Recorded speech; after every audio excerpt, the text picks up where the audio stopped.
Hello and good morning all of you. कैसे हैं आप सब। इससे पहले आपने हमारा वीडियो देखा होगा जिससे हमने लाइट से रिलेटेड ही कुछ टॉपिक्स को डिस्कस किए थे।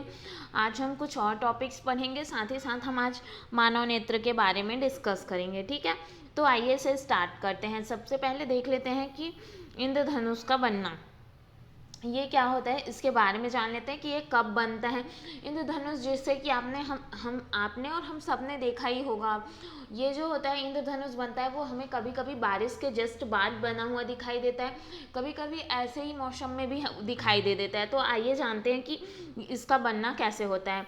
तो बरसात के मौसम में कभी कभी इंद्रधनुष दिखाई देता है। यह धनुष की तरह रंगों से बनी एक संरचना होती है जो सिर्फ आकाश में दिखाई देती है। ठीक है, ये बरसात के मौसम में आप देखे होंगे अक्सर इंद्रधनुष हमें कभी कभी ऐसे ही भी सीज़न में दिख जाता है, बट अक्सर हम बरसात के सीज़न में और बरसात के होने के बाद जब धूप निकलती है तब हमें इंद्रधनुष देखने को मिलता है। ये जो इंद्रधनुष होता है वो कई तरह के रंगों में हमें दिखाई देता है। आप सबने देखा होगा कुछ इस टाइप की उसकी आकृति रहती है जिसमें कई प्रकार के रंग होते हैं। यहाँ पे 7 कलर्स होते हैं। कुछ इस तरह से क्या होता है, लाइट ऐसे कुछ मुड़ जाती है। ठीक है, इसके बारे में देखते हैं हम इंद्रधनुष कैसे बनता है। इंद्रधनुष के 7 रंग होते हैं जो कि है लाल, नारंगी, पीला, हरा, नीला, जामुनी तथा बैंगनी। ये सारे रंग होते हैं जो हमें इंद्रधनुष में देखने को मिलते हैं। आप इन रंगों को ऐसे भी याद रख सकते हैं, और अगर माइंड में नहीं रहते हैं कलर्स तो आप इन्हें इसके नाम के शुरू वर्ड से भी याद कर सकते हैं। अब देखते हैं कि इंद्रधनुष के बनने के बारे में कुछ डिस्कस कर लेते हैं पूरा। इंद्रधनुष का बनना बारिश के बूंदों के कारण होता है। ये बूंदें प्रिज्म की तरह व्यवहार करती है। ठीक है, प्रिज्म की तरह व्यवहार करती है मतलब प्रिज्म, हमने पिछले भी में जब प्रकाश का अपवर्तन पढ़ा था तो हमने प्रिज्म के बारे में डिस्कस किया था कि प्रिज्म में क्या होता है कि जब कोई भी प्रकाश इधर से एक में जाती है लेकिन इधर क्या होती है वो बहुत सारे कलर्स में डिवाइड हो जाती है। ठीक है, तो ये क्या करती है, जो बरसात की बूंदें होती है, ठीक है, जो बूंद गिरती है वो बूंद भी प्रिज्म की तरह ही व्यवहार करती है। आइए देखते हैं ये किस तरह प्रिज्म की तरह व्यवहार करती है।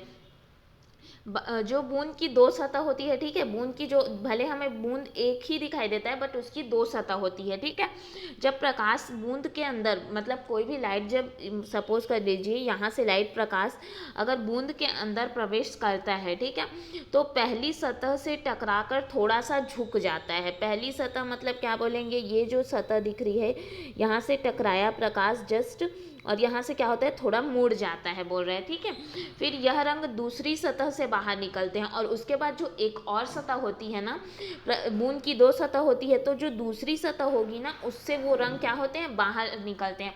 क्योंकि प्रकाश किसी भी चीज़ में किसी भी चीज़ में अगर टकरा रहा है उसके बाद वो रिफ्लेक्ट होकर कलर्स में ही दिखाई देता है हमें, तो वो जो रंग होती है वो क्या होती है दूसरी सतह से बाहर निकलते हैं, तो फिर वो थोड़ा सा झुक जाते हैं। ठीक है, तो ये जो निकलने के टाइम जो थोड़ा सा झुक जाते हैं ना, उसके कारण ही एक रंग की क्या बन जाती है, पट्टी सी बन जाती है। मतलब आप इसे फिर से समझिए कि यहाँ पे अगर कोई बूंद है, ठीक है, इससे ये बूंद में यहाँ से प्रकाश की किरण टकराई तो इसके ऊपरी सतह से आके क्या करती है, थोड़ी सी झुक जाती है। उसके बाद इसकी जो एक और सतह होगी उससे टकराएगी, और उस सतह से टकराने के बाद जब बाहर निकलेगी ना तो भी वह क्या होती है, थोड़ा सा बाहर, जब सतह से बाहर निकलते हैं तो थोड़ा सा झुक जाते हैं और रंग की एक पट्टी सी बन जाती है, जिस कारण क्या होता है रंग की हमें एक पट्टी सी दिखाई देती है। आपने सबने देखा होगा कुछ इस तरह से रहता है हमारा इंद्रधनुष। इस प्रकार प्रकाश के झुकने के कारण आसमान में धनुष की आकृति बन जाती है। क्योंकि धनुष आप सबने देखा है, धनुष कुछ मुड़े हुए आकृति का रहता है, उसी प्रकार क्या होता है हमारा इंद्रधनुष भी कुछ इस तरह से हो जाता है। इस तरह से क्यों होता है, क्योंकि प्रकाश की किरण क्या होती है मार्ग में थोड़ी सी मुड़ या झुक जाती है, जिस वजह से इसका शेप कुछ ऐसा हो जाता है। ठीक है, आसमान में धनुष, लाल रंग का प्रकाश सबसे कम मुड़ता है इसलिए ये ऊपर दिखाई देता है। आपने देखा होगा कि सबसे ऊपर जो कलर दिखाई देता है वो लाल रंग का होता है, अगर नहीं देखा होगा तो गौर करिएगा। और बैंगनी रंग का प्रकाश जो होता है वो सबसे ज़्यादा मुड़ता है, इसलिए वो हमें सबसे नीचे में दिखाई देता है। जो सबसे कम मुड़ता है, क्योंकि ज़्यादा नहीं मुड़ पाएगा तो वो क्या होगा, ऊपर की ओर रहेगा, और जो अधिक क्या होता है सबसे ज़्यादा मुड़ जाएगा वो क्या होगा, मुड़ते मुड़ते जैसे जैसे ये नीचे की तरफ आ रहा है ये थोड़ा ज़्यादा मुड़ता हुआ दिखाई दे रहा है आपको। वही चीज़ इसमें कहा गया है कि लाल रंग का प्रकाश कम मुड़ता है इसलिए ये ऊपर दिखाई देता है, और बैंगनी रंग का प्रकाश सबसे ज़्यादा मुड़ता है इसलिए ये सबसे नीचे दिखाई देता है। बारिश के दिनों में शाम को पूर्व दिशा में तथा सुबह पश्चिम दिशा में दिखाई देता है, ठीक है। क्योंकि इंद्रधनुष देखने के लिए आपको ये चीज़ माइंड में रखना है कि आप हमेशा जब सूर्य की तरफ आपकी पीठ रहेगी ना तभी आपको इंद्रधनुष दिखाई देगा, ठीक है। इसलिए बारिश के दिनों में इंद्रधनुष शाम को पूर्व दिशा में तथा सुबह पश्चिम दिशा में दिखाई देता है। यह सूर्य के किरणों के विक्षेपण के कारण होता है। सूर्य की किरणें वर्षा के बूंदों से अपवर्तित तथा परावर्तित होने के कारण इंद्रधनुष बनता है। अभी हमने पढ़ा है कि वो बूंद के किस तरह से उसमें प्रकाश पड़ता है, फिर किस तरह से रिएक्ट होता है, इस वजह से हमें इंद्रधनुष दिखाई देता है। क्या होता है, एक बार रिफ्लेक्ट होती है, फिर थोड़ी झुक जाती है, अपवर्तित और परावर्तित होने के कारण ही क्या होता है, इंद्रधनुष बनता है। इंद्रधनुष देखने के लिए पीठ हमेशा सूर्य की तरफ होनी चाहिए, ठीक है। यही चीज़ हमने कहा इससे पहले भी कि इंद्रधनुष देखने के लिए पीठ हमेशा सूर्य की तरफ होना चाहिए। अब बात कर ले, ये इंद्रधनुष टॉपिक हो गया हमारा। अब हम बात करेंगे व्यतिकरण के बारे में। व्यतिकरण जो हमें देखता है वो अक्सर हमें तरंगों में देखने को मिलता है। इसके बारे में हम अभी थोड़ी सी बस डेफिनेशन देख लेते हैं कि व्यतिकरण होता क्या है। क्योंकि प्रकाश भी हमारा क्या है, एक तरंग की तरह ही व्यवहार करता है, इसलिए व्यतिकरण के बारे में भी जान लेते हैं। व्यतिकरण तब होता है जब समान आवर्ती की दो प्रकाश तरंगें किसी माध्यम में एक ही दिशा में गमन करती है, ठीक है। कोई भी समान आवृत्ति की दो प्रकाश तरंग अगर एक ही दिशा में गमन करती है तो उसके कारण प्रकाश की तीव्रता में क्या होगा, परिवर्तन होता है। कुछ जो प्रकाश की तीव्रता में परिवर्तन होता है उसे ही हम व्यतिकरण कहते हैं, ठीक।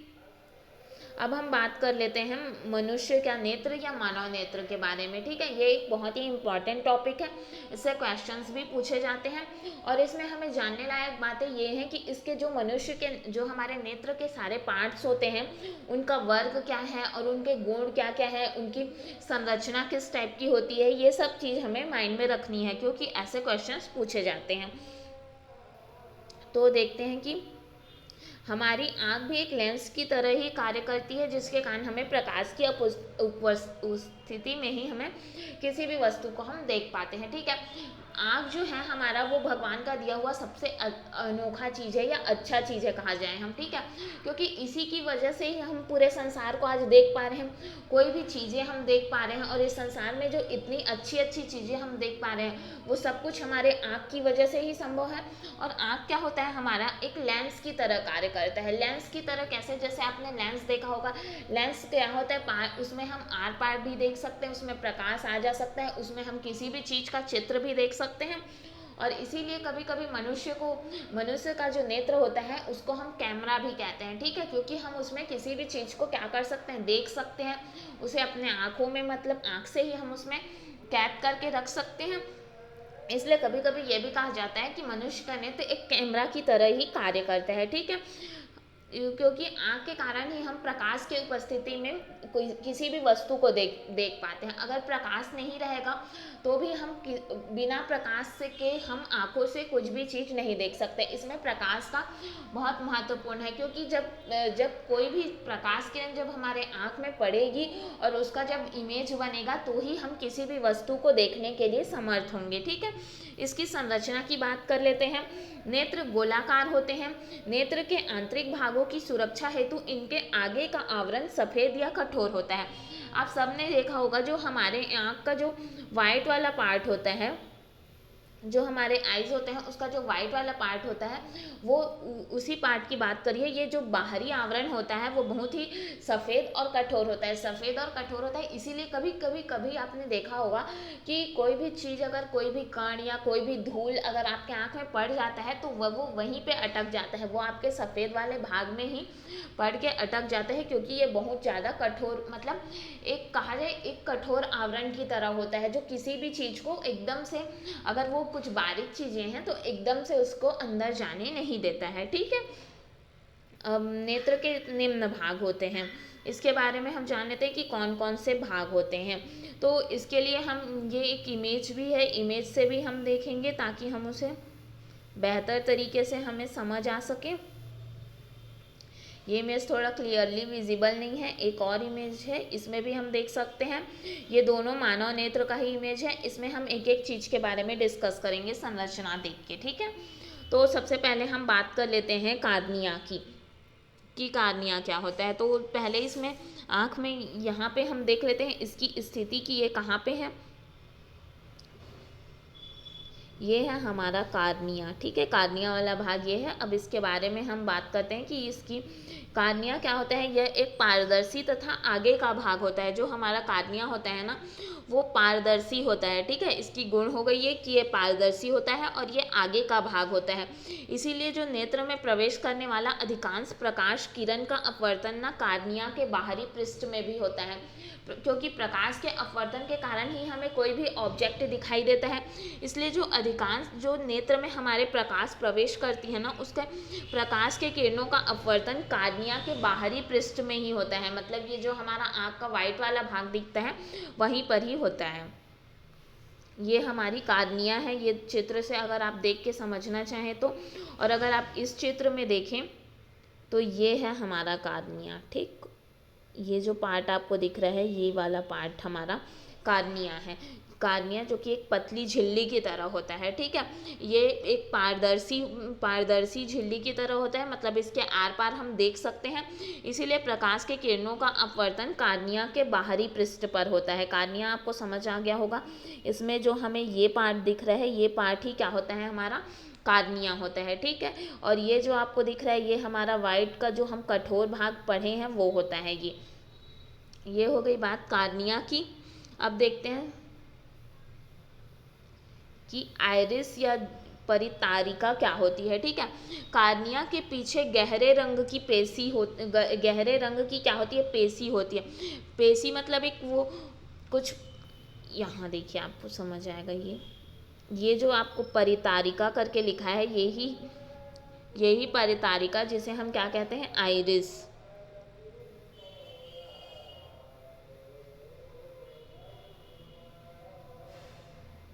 इसे ही हम आइरिस कहते हैं।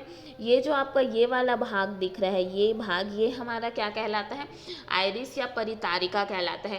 कार्निया के पीछे गहरे रंग की पेशी होती है। ये आपको सबसे यहाँ पे दिखा होगा कार्निया, और इसके जस्ट पीछे का जो भाग है उसमें एक पेशी होती है जो नेत्र को रंग प्रदान करती है। नेत्र को रंग कैसे, मतलब आपने देखा होगा कि किसी व्यक्ति का आँख भूरे कलर का होता है, किसी व्यक्ति का आँख काले कलर का होता है।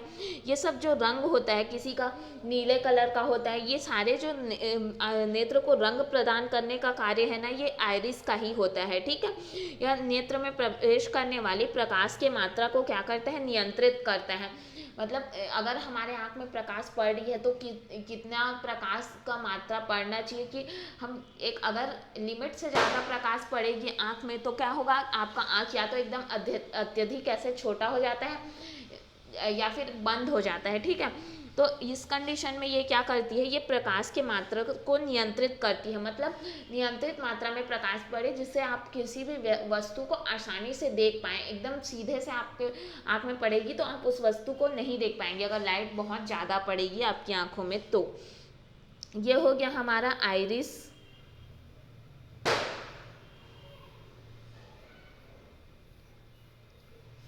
अब देखते हैं, कार्निया हो गया, आइरिस हो गया। अब बात कर लेते हैं हम पुतली की, ठीक है।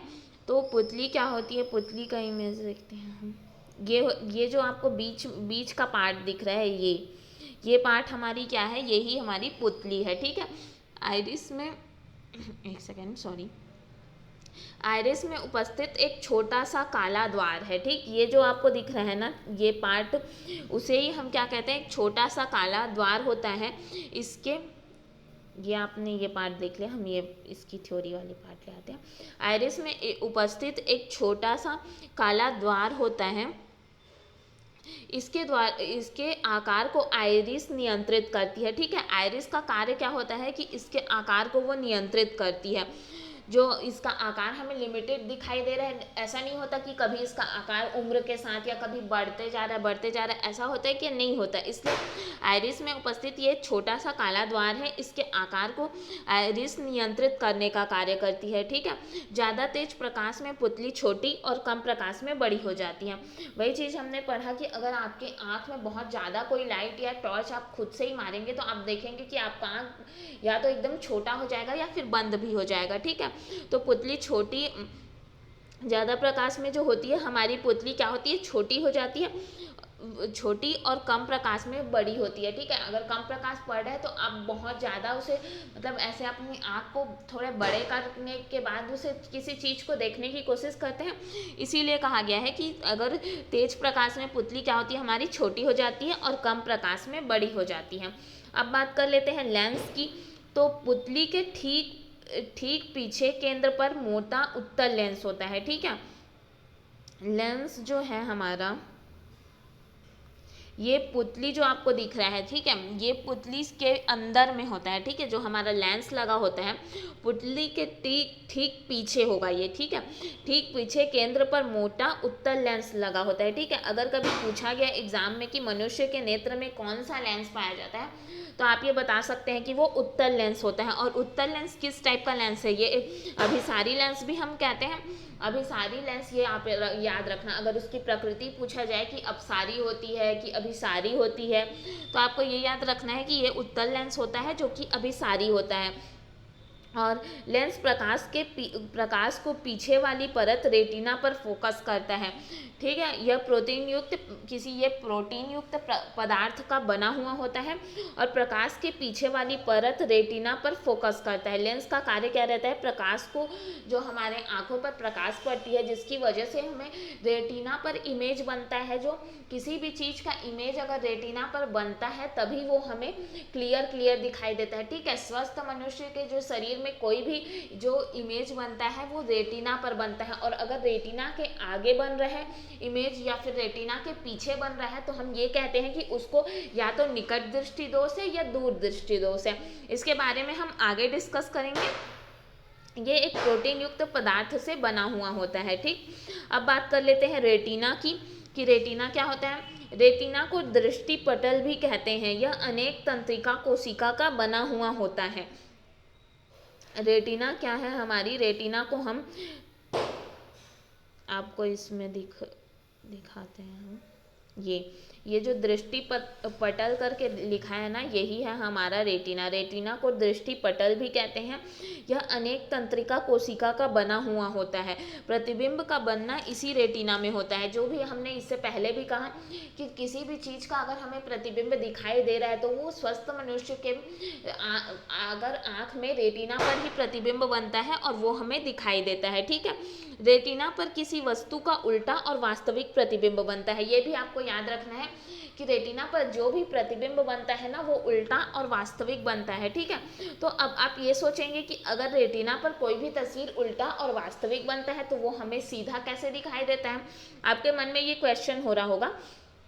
तो ये जो हमारी दृष्टि पटल है और यहाँ पे आपको प्रकाश नाड़ी वाली ये जो कोशिकाएं दिख रही है, ठीक है, ये जो कोशिकाएं आपको दिख रही है, ये सारी कोशिकाएं क्या करती है, ये जो हमारी उल्टी इमेज बनती है ना उसको मस्तिष्क तक ले जाती है। उसके बाद मस्तिष्क का कार्य होता है कि मस्तिष्क उस उल्टी इमेज को क्या करता है, सीधा करने का कार्य मस्तिष्क का होता है।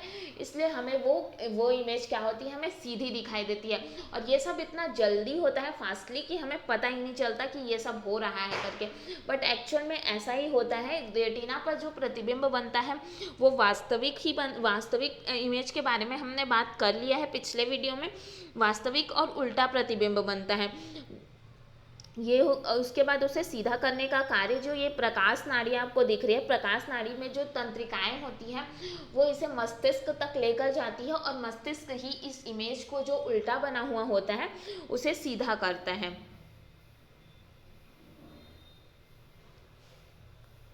ठीक है, ये हो गया हमारा रेटिना का बात। और तंत्रिका कोशिका जो होती है हमारी वो दो प्रकार की होती है। पहला जो है हमारा शंकु होता है और दूसरा शालाकाएं होती है। ठीक है, शलाकाएं होती है।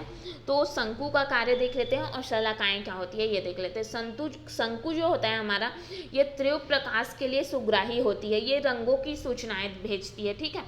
जो जैसे हम कोई भी चीज़ को देखते हैं तो हमें उसका रंग भी दिखाई देता है, जैसे कि कभी कोई चीज़ जो अगर लाल रंग की है तो आपको लाल ही दिखाई दे रही है, ऐसा नहीं है कि आपको उसका कलर दिखाई नहीं देता, ऐसा नहीं होता ना।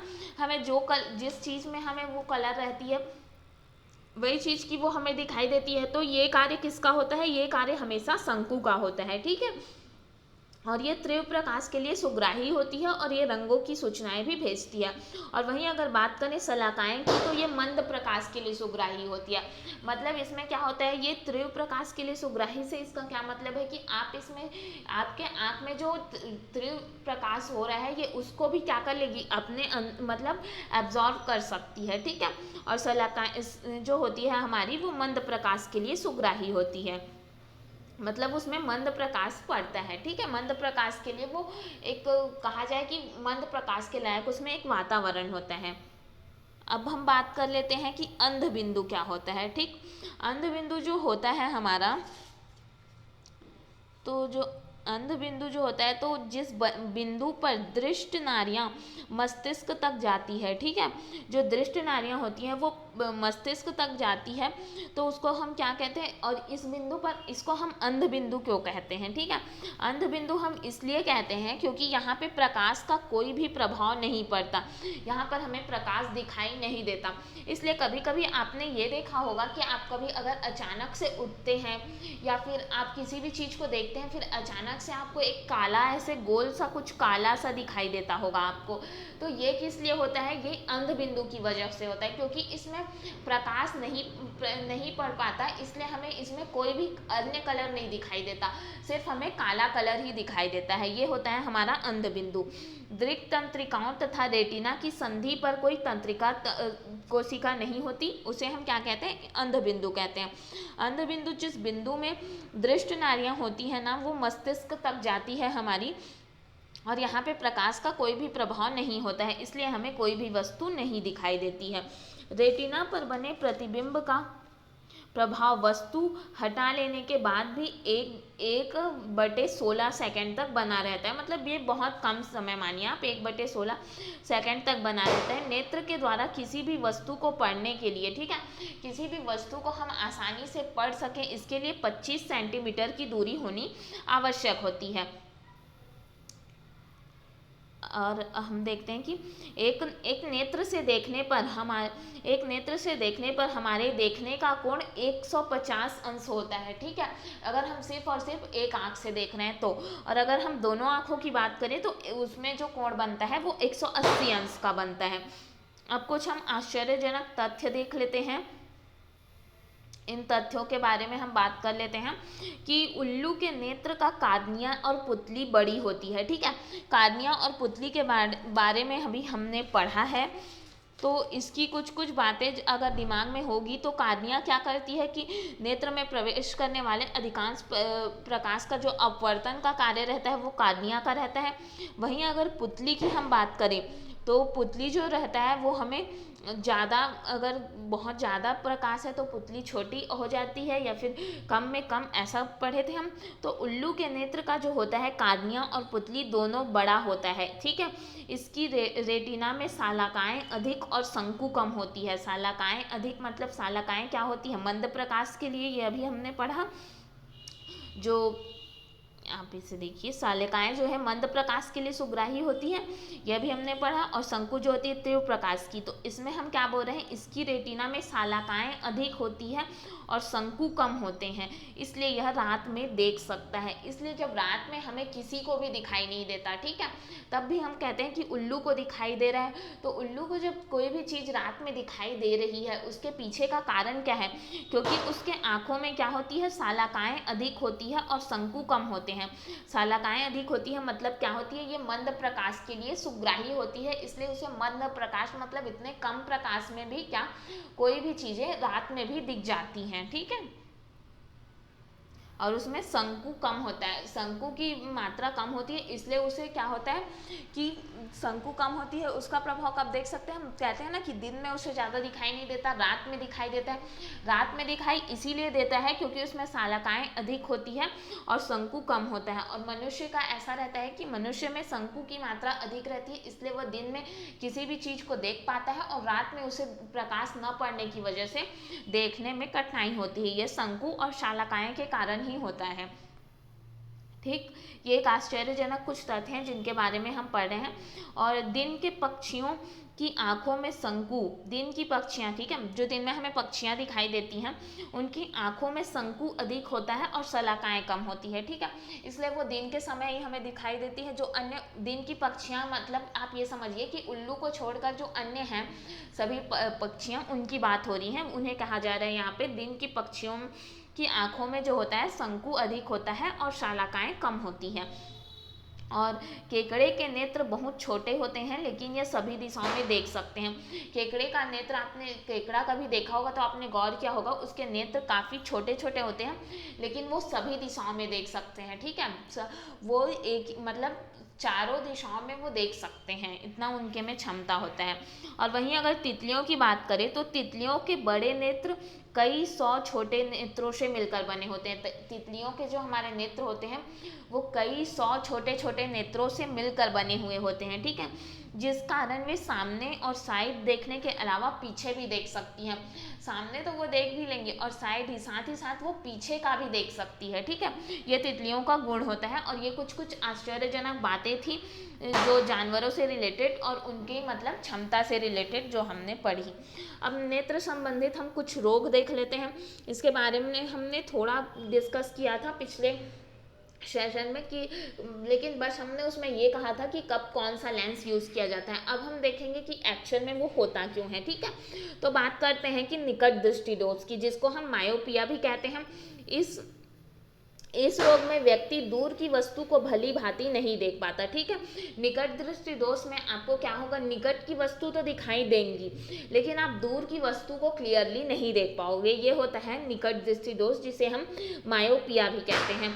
फोकस दूरी घटने के कारण वस्तु का प्रतिबिंब रेटिना के आगे बनता है, क्योंकि इसमें फोकस दूरी क्या होती है, घट जाती है, ठीक है। आप इससे पहले भी हमने पढ़ा कि स्वस्थ मनुष्य का जो होता है इमेज, जो हम देखते हैं इमेज बनता है, वो स्वस्थ मनुष्य का जो इमेज बनता है वो रेटिना पर बनता है, ठीक है। उसके आगे या पीछे बन रहा है मतलब उसको में निकट दृष्टि दोष है या दूर दृष्टि दोष है, ठीक है।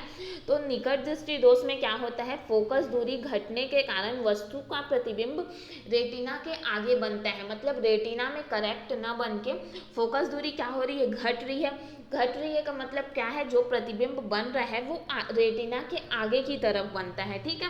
उपयुक्त फोकस दूरी के अवतल लेंस का प्रयोग किया जाता है, जितनी भी फोकस दूरी हमें चाहिए, ठीक है, उतने उपयुक्त फोकस दूरी के लिए अवतल लेंस का हम प्रयोग करते हैं इस रोग के निवारण के लिए, जिसको इस टाइप की समस्या होती है कि उन्हें अगर दूर का जो है, दूर के व्यक्ति या कोई वस्तु को भली भांति नहीं देख पा रहे हैं तो उनके लिए हम अवतल लेंस का प्रयोग करते हैं। वहीं बात करते हैं हम दूरदृष्टि दोष की, जिसे हम हाइपरमेट्रोपिया कहते हैं। इस रोग में क्या होता है, दूरदृष्टि दोष में हम जो भी व्यक्ति होंगे वो नज़दीक की वस्तु को भली भांति नहीं देख पाते, ठीक है। दूरदृष्टि दोष मतलब दूर का तो आपको दिखाई देगा लेकिन जो आपके नज़दीक है उसको आप क्लियरली नहीं देख पाओगे। इसमें क्या होता है, फोकस दूरी बढ़ जाती है, ठीक है। फोकस दूरी बढ़ने के कारण वस्तु का प्रतिबिंब क्या होता है, रेटिना के पीछे बनता है, ठीक है। इससे पहले केस में क्या हो रहा था, रेटिना के आगे बन रहा था, इसलिए हम अवतल लेंस का यूज़ कर रहे थे। यहाँ पे क्या होगा, फोकस दूरी इतनी बढ़ जाती है फोकस दूरी कि क्या होगा, अगर करेक्ट फोकस में बन रहा है प्रतिबिंब, ठीक है, अगर आपका नेत्र अच्छे से उसको फोकस कर पा रहा है तो जो इमेज बनेगा वो रेटिना पर ही बनेगा और आपको किसी भी एक्सटर्नल ये मतलब चश्मे की ज़रूरत नहीं पड़ती। लेकिन आपको चश्मा लगाना अगर पड़ रहा है तो इसके पीछे यही वजह है कि जो प्रतिबिंब बन रहा है वो रेटिना पर ना बन के उसके आगे या पीछे बनता है। तो जो ये दूरदृष्टि दोष होता है उसमें फोकस दूरी क्या होता है, बढ़ जाता है, जिस कारण वस्तु का प्रतिबिंब रेटिना के पीछे बनता है, ठीक है।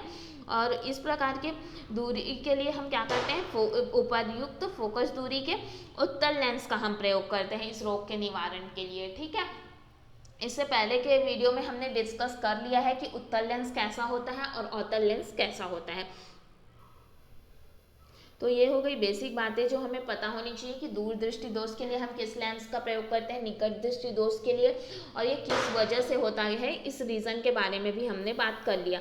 अब बात करते हैं कि जरा दृष्टि दोष क्या होती है। ठीक है, जरा दृष्टि दोष जिसे हम प्रेस बायोपिया भी कहते हैं, ये क्या होता है, इसमें क्या होता है, इस रोग में व्यक्ति न तो पास की और न ही दूर की वस्तु को भी नहीं देख पाता। ठीक है, आपको पास की वस्तु तो दिखाई नहीं देगी, साथ ही साथ आपको दूर की वस्तु भी दिखाई नहीं देगी।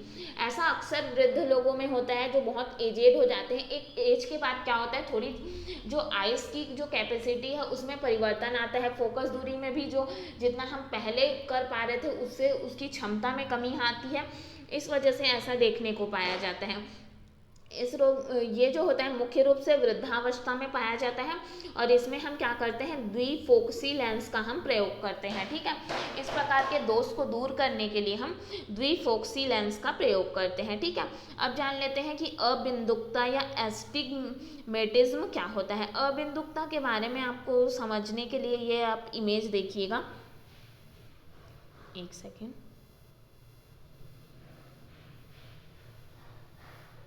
ये दिख रहा है आपको। ठीक है, तो अबिंदुकता के कंडीशन में हम क्या कहते हैं कि जो भी अबिंदुकता को आप नाम से समझने की कोशिश कीजिए कि जो करेक्ट बिंदु पर, मतलब कोई बिंदु समझ लीजिए, किसी बिंदु पर जहाँ पर इमेज बनना चाहिए किसी भी चीज़ का, वहाँ पर न बनने की बजाय अगर इमेज आगे पीछे बन रहा है, ठीक है, तब के कंडीशन में क्या होती है, अबिंदुकता पाई जाती है।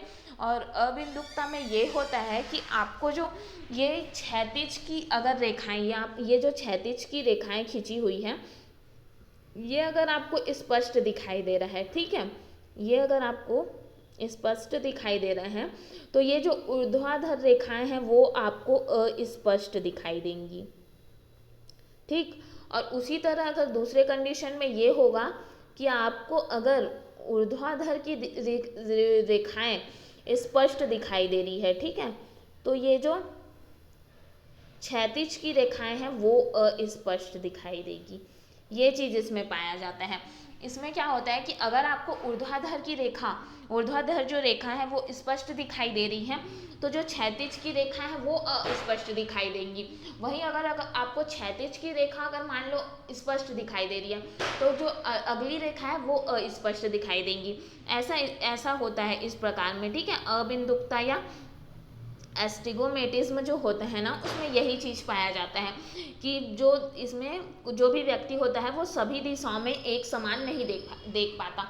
सभी दिशाओं में एक समान का मतलब आपको समझ ही आ गया होगा कि अगर आपको ऊर्ध्वाधर ये वाली ऐसी रेखाएं स्पष्ट दिखाई दे रही है तो ये वाली अस्पष्ट दिखाई देंगी, ऊर्ध्वाधर वाली या क्षैतिज स्पष्ट है तो ये स्पष्ट दिखाई देंगी। ऐसा टाइप का होगा आपके साथ। ठीक है, इस रोग का निवारण करने के लिए हम बेलनाकार लेंस का प्रयोग करते हैं। ठीक है, आपको ये याद रखना है कि कौन से रोग के निवारण के लिए हम किस प्रकार के लेंस का प्रयोग कर रहे हैं, किसमें उत्तल लेंस का, किसमें अवतल लेंस का, किसमें बेलनाकार लेंस का, और किसमें द्विफोकसी लेंस का, और किसके किसके किस टाइप के सिम्टम्स होते हैं,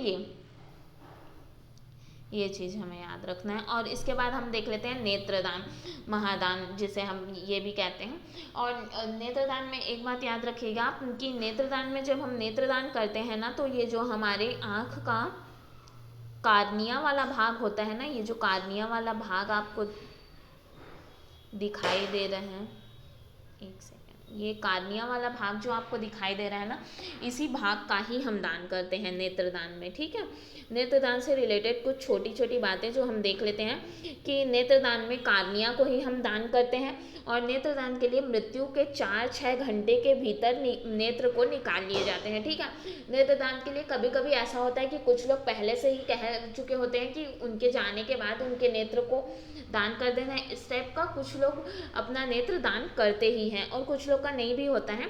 तो नेत्रदान के लिए ये होता है कि मृत्यु के 4 से 6 घंटे के भीतर 4 से 6 घंटे के भीतर नेत्र निकाल दिए जाते हैं।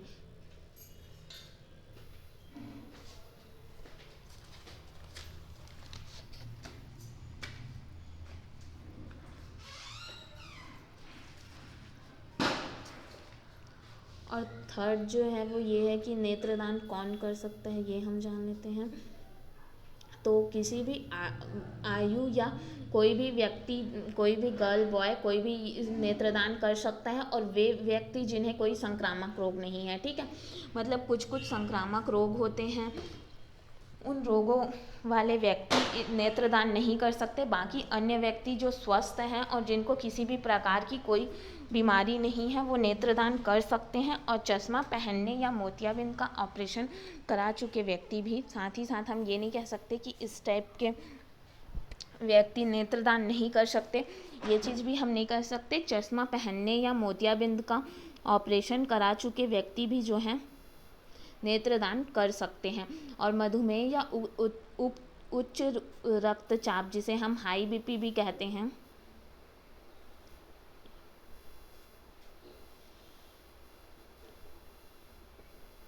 उच्च रक्तचाप या हाई बीपी से पीड़ित व्यक्ति भी कर सकते हैं, ठीक है। ये हमने ये देख लिया कि नेत्रदान कौन कर सकता है। तो उसमें हम देख लिए कि किसी भी आयु या कोई भी व्यक्ति कर सकता है। जो व्यक्ति जिसको किसी भी प्रकार का कोई संक्रामक रोग नहीं है, वो व्यक्ति भी नेत्रदान कर सकता है। चश्मा पहनने या मोतियाबिंद का ऑपरेशन करा चुके व्यक्ति भी कर सकते हैं। और मधुमेह या उच्च रक्तचाप से पीड़ित व्यक्ति भी नेत्रदान कर सकता है।